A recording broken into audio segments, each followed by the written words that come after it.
Hello, everyone, and welcome.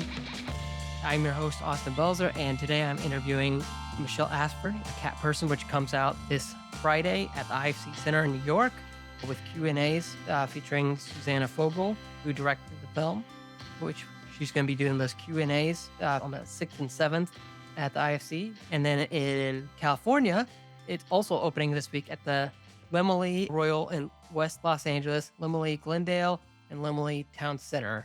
Also happening this week with expansions happening over the next month. This is based on the short story by Kristen in The New Yorker of a few years back. It premiered at Sundance 2023. It stars Emilia Jones, Braun, Geraldine Viswanathan, Hope Davis, and Isabella Rossellini. It's about the horrors of dating and getting that 24th century spin on that in this thriller. So welcome, Michelle. I know that was a bit of a spiel, but thanks for hanging tight. So for those who don't know who Michelle is, she did a couple of years ago. I want to say this is your most recent, was Operation Mincemeat a couple of years ago. Right. It's true. I did. Yeah, that came out on Netflix. It was really good. Go check that out if you haven't. I'll have a link in the description for that. You also did Masters of Sex and a few other things. So let's get started. First and foremost, this is based on the short story in The New Yorker. So how did you approach adapting that for the screen? Well, I read the story like everybody did. I think it was in December of 2017 that it came out and went viral. Somebody approached me and said, "What would you think of adapting this?" And so I read it. And like everyone, I was really kind of struck by how visceral it was, how strange it was, and mostly how relatable it was. So, but to me, it kind of had a nightmarish quality. And I thought, wow, if I were going to adapt this, I think it would sort of need to be in the horror realm because I think that's a really interesting genre to be able to take societal issues and by slightly exaggerating them, you get to actually look at them more clearly. So that seemed like a good way to go forward. Yeah, and as somebody who has been in the horrors of online dating, I can tell you it's a horror show. Absolutely. It's certainly gotten incredibly complicated. And I think that's one of the things that Kristen Ropenian's story does so well is just to show the million ways miscommunication and misunderstandings can happen. Yeah, and then I guess for those who haven't read the short story, I'll include a link in the description for those who haven't. How do you think it'll be received, or rather portrayed by audiences who haven't read the short story? I think in a weird way, it's easier for people who haven't read the short story because they just come to it with no preconceptions. Because the story was so sort of, well, both beloved and not beloved, a lot of people had very strong feelings about it. So if you have read the story and you had strong feelings about it, you tend to bring that also to watching the movie. And I'm all in favor of people who actually haven't read the story because then they come to it very clean and they just evaluate the movie on its own terms. Yeah, I had a similar experience with Our Friend a few years back. That was based on a short story, which was based on a true story. And I didn't read I think it was the Atlantic article about it. And so I went in Right. clean, not knowing it was based on anything. And I probably wouldn't have had the same reaction to it that I did if I had read that short story beforehand. Yes, it colors your experience. It's always the problem with any kind of adaptation, which is something I've done many, many times in my career, but I'm usually adapting nonfiction. So yeah, yes, you have to take that into account what the audience is bringing to the experience based on what they've already either seen or read. Yeah, and then I guess talking about your previous work, Masters of Sex, things like that, when you were writing the sex scenes in the film, how did you approach the depiction of that? Well, certainly in the story, the kind of disastrous sex is part of a huge part of what the story is all about. that these two people have been communicating mostly through their devices. And so they don't really know each other at all. And it's only when they get in the same room and have to interact with one another that they can actually start to have an authentic experience. And so they're both bringing all these preconceptions into this date. And yeah, I mean, look, it was always going to be kind of the most cringe-worthy sex scene on earth. And we decided to lean into that. And I think one of the things that women especially were reacting to so strongly in that story that we wanted to continue into the film, which is why women, I think many women, and I'm sure many men as well, have had that experience. And it's kind of like, how do you end up in those situations? And what were the decisions that led to these moments where you think, what am I doing here? And why am I here? So that is one thing we wanted to preserve. It's so brilliant in the story. And but it does mean that you do have to sit through one of the most challenging sex scenes probably that's been on film lately. Yeah, and it's not entirely unrealistic, at not entirely similar situation, but I was going on this date to somebody I'd never met. We'd only been talking online. And then we were texting back and forth and we didn't know it, but we were sitting right next to each other, texting each other.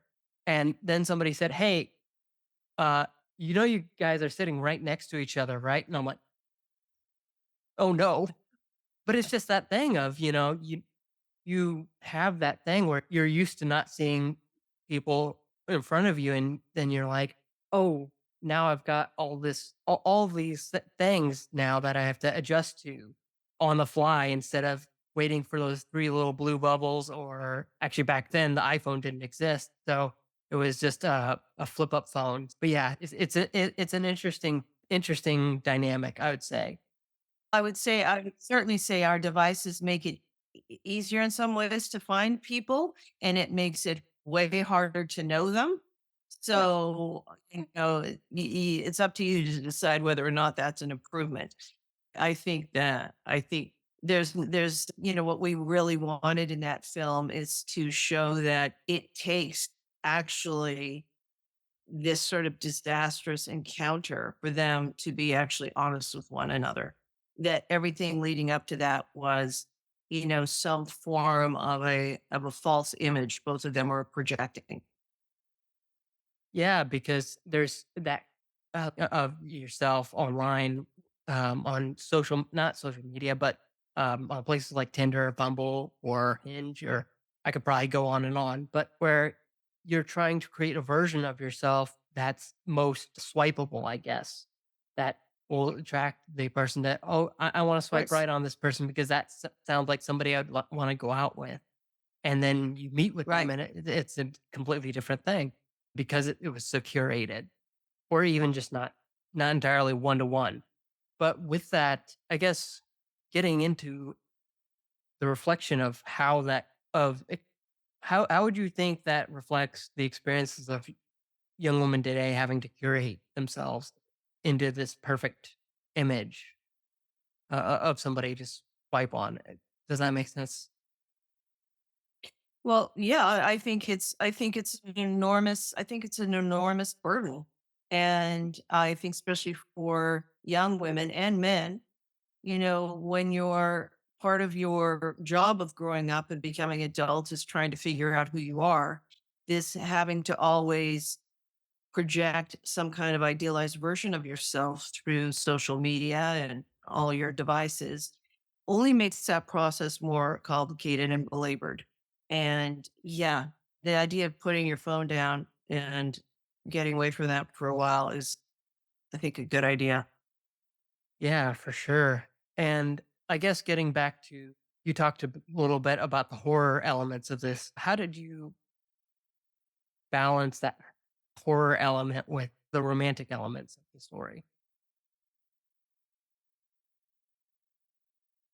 Well, I never really thought of it as a romance, so I didn't Sure. really feel burned by that. I think I was trying to do is slowly weave a web of two people circling around one another and seeing where that led. So I I didn't worry so much about quote unquote putting together any kind of a romantic story. What I was trying to do is it's more a suspense kind of story, a horror story where you put these elements into place and then you watch them swirl around one another. You want to see sort of how it's going to all eventually come together. And I did want to show moments where they were struggling to kind of reveal themselves and then would pull back. And I wanted to show that struggle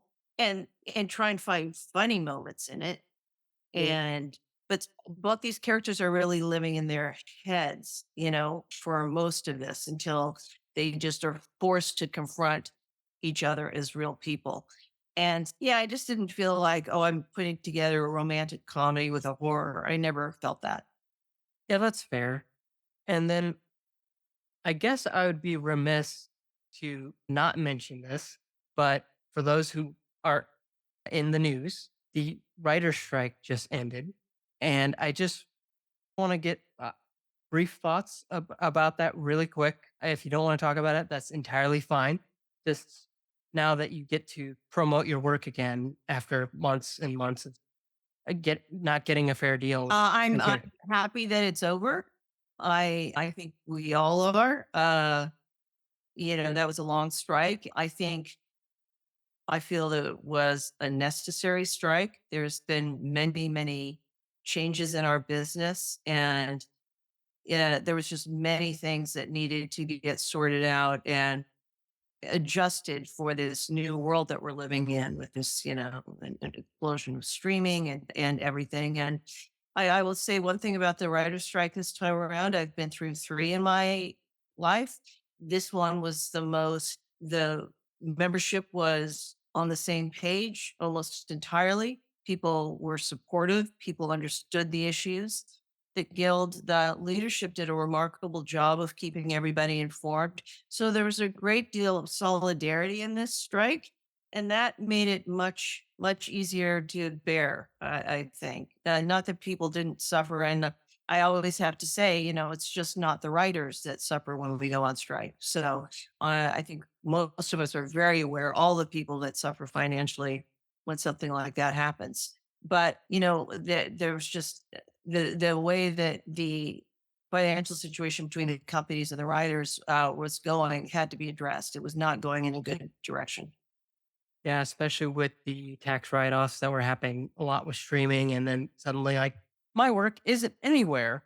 Um, uh, Yes. which seems to weirdly be turning around as Disney Plus is putting a lot more stuff on available for purchase for whatever reason. I don't know what the economics are there, but that was weird. I don't know that I think very few people know what the economics really are. This is part of the reason for the strike. So it's a very, very complicated thing. And look at both sides are struggling. The companies are trying to figure out what this landscape means. And we're trying to figure out how to make a living in this landscape. So, this is what happened. But I think everyone's quite pleased it's over.